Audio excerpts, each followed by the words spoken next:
you doing? Listen, I'm working on some...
calling for some wheels? I'm Johnny on the spot. I'll hook you up.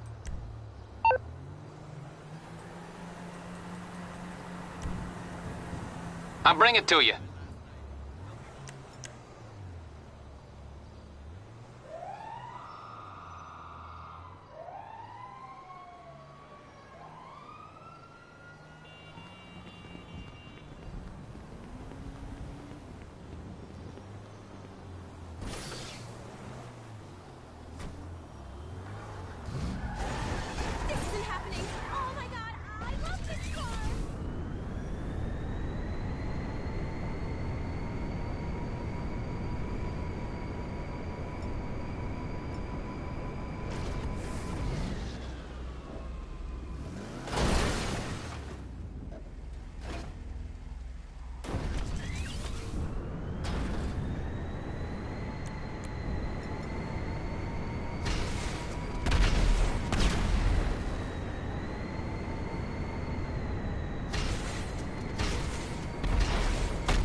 Get some cover and fire over there!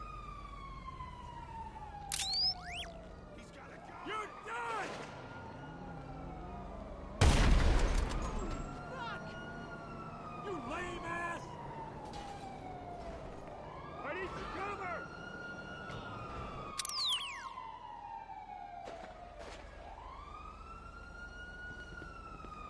Come on! LSPD! Cover me!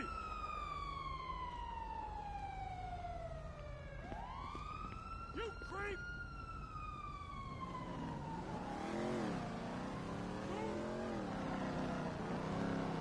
You and me!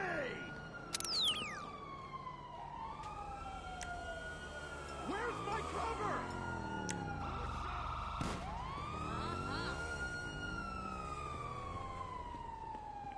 Oh, hell, look at that thing! You're dead!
Time to get back to the start-finish line. Absolutely right. That's a very good call. The very first change of lead, as we said, the Mercedes led from the first inch of the race, right the way down until possibly Augusto Farfus muscled his way around the outside. That was a really, really ballsy move. I mean, it's always, that was a classic touring car driving. A word of warning, partner. The IT business is at maximum capacity, so you'll need to unload some bogus documents before you can print. And for everybody else, outside the top 5 in each of the starting groups, forget it. You know, I'm not surprised people were breaking past us long before the end of the pit lane. I would have been as well. The leaders now are in dense fog. It's no longer mist, is it? That's not water hanging in the trees. This is now fog in the trees. And have they gone through the carousel? I think this is the Ripperman section. Whatever. The visibility, which is always at a premium here because the corner-to-corner range is very short, is very much reduced now. It's not just spray off the car in front. There is actually very little visibility in the air at all. Yeah, you're absolutely right, Martin. That is coming down to Brunchen. Yeah. It's low cloud, isn't it? It's a low cloud hanging in the mountains as we saw first thing this morning, except that we were above it, and now we're in the middle of it. They're running over at the moment though. It's the 18 BMW from the 22. Then it's the number 2 Audi trying to make up ground on the 2 litres. Mercedes-Benz, but its restart has dropped back to fourth and is now under threat from both of the Aerobo Mercedes. Number 2 Audi was 9th at the restart, is now up to 3rd. However, we now have 5-car lead train as they drop into the mini carousel. They've got 6-car lead train because both Aerobo Mercedes have now latched back on. So they've got temperature and pressure back up into their tyres. But the number 9 car has been shot out the back of this group like a cork out of a champagne bottle. He's gone exactly in the wrong direction. Our race leader brings them on to Dottingham for the first time, and he's what, 5-6 car lengths in front. That's not safe. There's a 5-car slipstreaming train behind him, and they are all going to concertina up, and they've all thrown the line out, and they're going to be reeling him in. Number 2 Audi makes a move for second place out of the slipstream, and he is now going to make the double pass for the lead. The Audi is flashing the headlights of the BMW down Dottingham. They're still on the rev limiter in top gear. The BMW just has enough distance to the fast left-hander Christopher Brooker, and the Audi can't quite get through. So up to second place has gone the Audi from 9th at the restart. And the 29 Mercedes-Benz past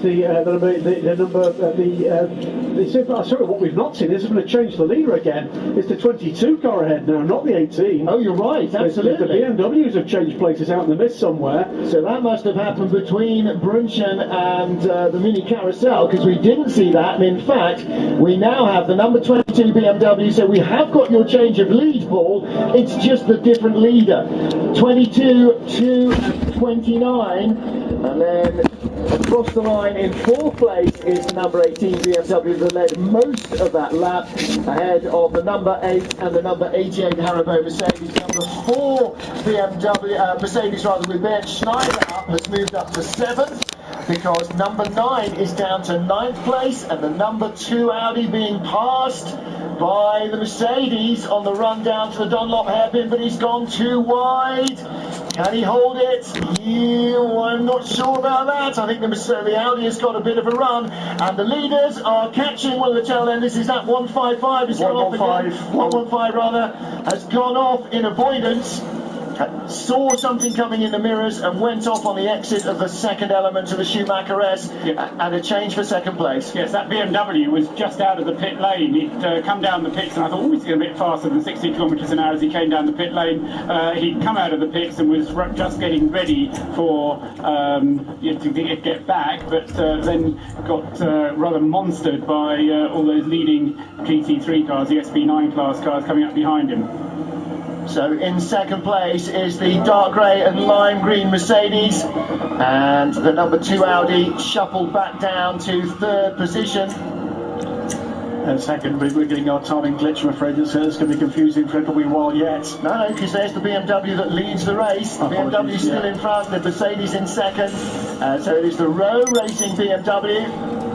Well, I managed to get away without saying Mercedes there, and I preceded that with Rowe Racing. But is that £1 to me? Am I earning some of it back? No, just being correct. You don't get paid extra, Martin. Oh, come on, it's so seldom I have that opportunity. But good restart as well from the number 5 Audi. That's interesting, because that is the one Audi that's actually really got Dunlop tyres, and that's must admit, I think it's one of the fancy runners. It's done very well so far in VLN competition. That 18 car that we thought might lead that lap is now being shuffled back down. It's been passed already by one of the 2 Haribo cars, and I think it's about to be passed by the other. 88 looked left, looked right, looked left, on the grass almost on the left-hand side as they got to the top of the hill and up to the Vidal chicane.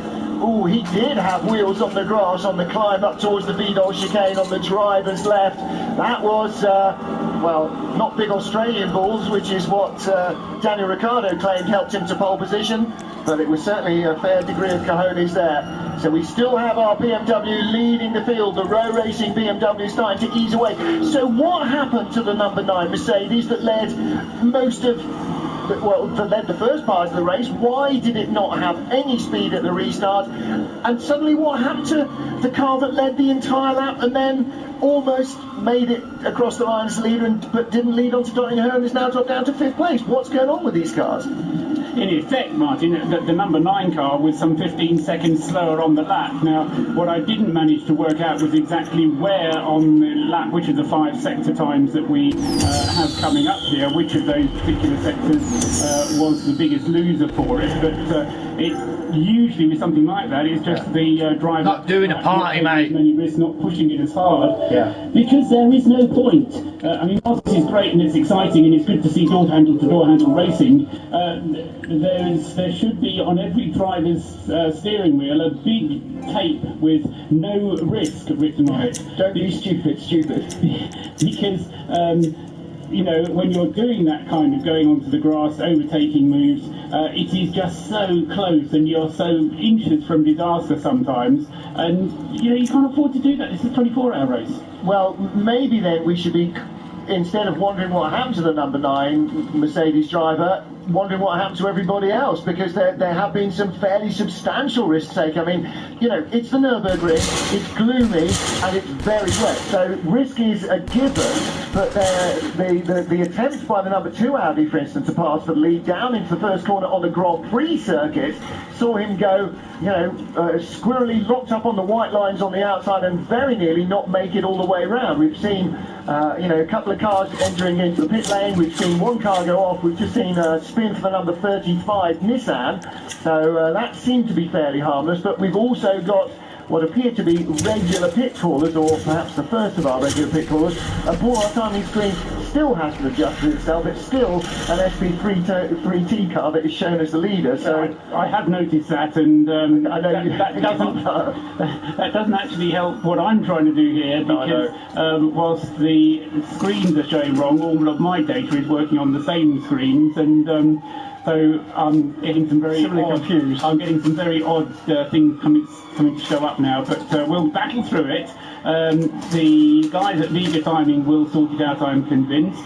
And once they sort their system out, then my systems will sort themselves out automatically. Yeah. Would say, by the way, that number 9 Mercedes-Benz, we crossed the line in the lead, of course, is now down out of the top 10 in SP9, and it's being beaten up by yet another group of battling SP9s. What it has to be said are still remarkably challenging conditions. We can see now the car, the number 9 has fallen back behind the 912. What I think we have to now say is the surviving of the Montai factory cars. When it's the only Manti factory car, I think they wrote 911 off long before it got stuck in traffic and all of that. So, yeah, I mean, conditions are very, very tough indeed. Visibility is all but non-existent. And this is where track knowledge and knowledge of your car as well has such a phenomenal difference when you're trying to race wheel-to-wheel with somebody on a track where there is almost no wheel-to-wheel racing space. There are going to be mistakes from both drivers. You know, if you're behind somebody, it's really only a matter, a fairly short matter of time before he makes a mistake. You've just got to make sure you're not sucked into making the same mistake with him, because that's the real possibility, is that if he goes off, you brake as late as him and you go off as well. So it's knowledge of the track that will allow you not to make that mistake, while the driver in front, you know, may have less knowledge and does, you know, go off slightly. Should say the lap times at the moment down to 10 minutes 20 seconds. We have another incident, it's at the 354 BMW 235 having a very, very slippery moment. Stays, I think, yes, out the barriers, but just barely. 304, my apologies. No, good spot, and that is the Bonk Motorsport M235i. That's a Cup 5 class car. That was the leader in the class. Most probably not anymore. I think it had already lost the lead in the class because it had made a pit stop earlier on.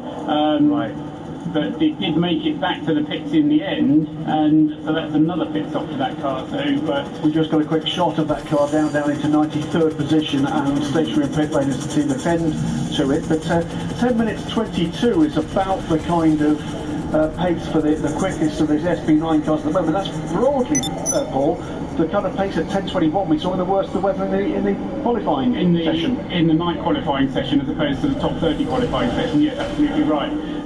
So yeah, when it gets slow, it gets wet, and yeah, you're down into the 10 minute 20 somethings, which is round about 2 minutes slower than a good dry time would be around the Nordschleife. And possibly kind of significantly, that pace is dropping off in the order in which the cars are coming by, and that's going to be in no small part because of the issues of spray. So we've got two lead cars at the moment, the 22 and the number 2 Audi, lapping in the 10.22s, and from there on in, the times are dropping off pretty sharply. Yeah. And that's because they have better visibility and less traffic to deal with, presumably. Still plenty of daylight, I have to say. Yeah. It looked as if it was going to get a lot darker, a lot quicker. Well, it was darker. Yeah. Half an hour earlier, Would have been it was darker, and dark clouds. we're heading towards night time rather than heading away from dawn, and it was definitely much darker. What the problem is, although generally the visibility where there's visibility is better, where there isn't, I'm afraid that's not going to change much. The fact that the air around these sort of very low foggy, cloudy sections is brighter, doesn't help you. You know, when you're driving down the motorway and you go from good visibility into a dense bank of fog, when you're in the fog, it doesn't matter that there's good visibility on either side, you're still in it. And mist has descended now on the first part of Nottingham, so we don't get that classic side of the cars all the way back down. What we see is headlights coming out of the mist. Yeah. And the Gorillas are charging underneath our camera position.